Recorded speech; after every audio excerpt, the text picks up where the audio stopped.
Ja nyt mennään.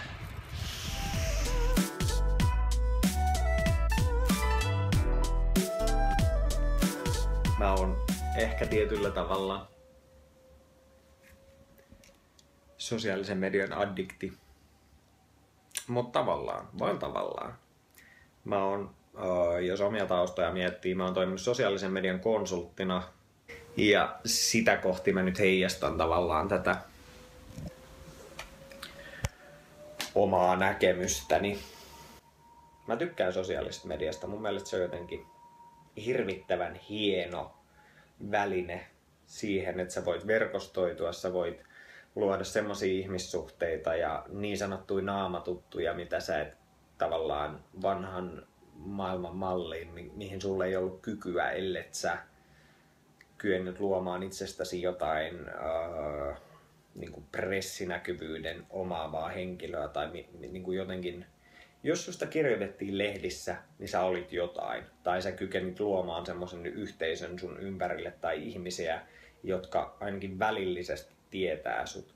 Mutta sosiaalinen media loi sen tavallaan sen mahdollisuuden, että valtaosalla meistä on se sama mahdollisuus. Niin, että ihmiset tietää sut, vaikka sä et tiedä niitä. Ja tää ei ole nyt niinku, tää ei pidä olla semmoinen ajatus, että tää on nyt jotenkin julkisuusnäkökulmasta tai semmoista julkistatuksesta, vaan enemmän ehkä se, että tiedostettu henkilö, sä voit olla tiedostettu henkilö ilman, että tavallaan sä oot silti julkis tai siinä statusasemassa, että susta kirjoitetaan lehdissä, mutta että sulla voi olla silti yhteisö sun ympärillä, joka tietää, kuka sinä olet. Ja sosiaalinen media on mun mielestä luonut sen mahdollisuuden, että meistä kuka vaan voi olla siinä statusasemassa ja se on hirveän mielenkiintoista. Jotenkin se vuorovaikutus, että sulla on naamatuttuja tai ihmisiä, joita sä et tunne ja mä oon jotenkin hirveän aktiivisesti käyttänyt sitä hyväkseni tai sitä ajatusta, että mä tiedän ton ihmisen,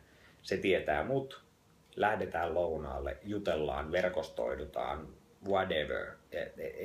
Eikä sen tarvii olla niinku tavoitteellista, se voi olla vaan niin, että käydään lounaalla ja jutellaan asioita ja tavallaan niinku, mun mielestä se semmoinen luontainen uteliaisuus ihmisten mielipiteistä ja jotenkin näkemyksistä ja ajatuksista on hirveän rikastavaa. Ja sitä pitäisi ruokkia enemmän, että sä tavallaan pääset toisen sielunmaisemaan kiinni ja kykenet saamaan uusia ajatuksia sen kautta, mitä se ihminen ajattelee ja miten se näkee maailmaa. Tai miten se näkee sitten, jos ei puhuta niin kuin kokonaisvaltaisesti maailmasta, niin miten se näkee vaikka uskonnon jotain arvokysymyksiä, yrittäjyyden, kaikkea tämmöistä. Siis ne asiat, jotka on jotenkin relevanssissa sulle tai kelle tahansa muulle, niin se jotenkin mun mielestä se on hirveän rikastavaa, että sä saat erilaisia mielipiteitä ja näkemyksiä ja sen kautta sä pystyt myös rakentamaan omaa ajatusmaailmaa kohti sitä tavallaan niin kuin parempaa, aina parempaa.